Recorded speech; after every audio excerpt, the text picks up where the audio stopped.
நீங்கள் பார்த்தீங்கன்னா அவங்க 3 ஆண்டுக்கு முன்னாடி கொள்கைக்காக கட்சியில் இருக்கக்கூடியவர். காரணம் என்னன்னு சொன்னால், கட்சியில் சேரும் பொழுதே யாரும் கேட்கல, நீங்கள் பிஜேபியில் சேர்றீங்க, அதனால் உங்களுடைய பொறுப்பை ராஜினாமா பண்ணணும். ராஜினாமா செய்தார். அதற்கு பிறகு அவர் பிஜேபியில் தன்னை உறுப்பினராக சேர்த்து கொண்டார். எனவே திருமதி விஜயாதரணி அவர்களுக்கு தாமரை சின்னத்திலே வாக்களிப்பதன் மூலம் நாம் அந்த விளவங்கோடு ஏற்கனவே அவர் 13 ஆண்டுகள் தொடர்ந்து சட்டமன்ற உறுப்பினராக இருந்து பணியாற்றியவர்.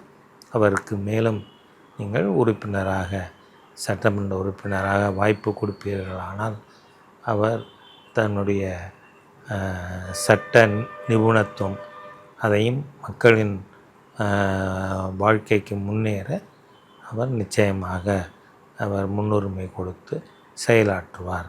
ஆகவே அவரை விளவங்கோடு சட்டமன்ற தொகுதி உறுப்பினராக நீங்கள் தேர்ந்தெடுக்க வேண்டும் என்று நான் கேட்டுக்கொள்கிறேன்.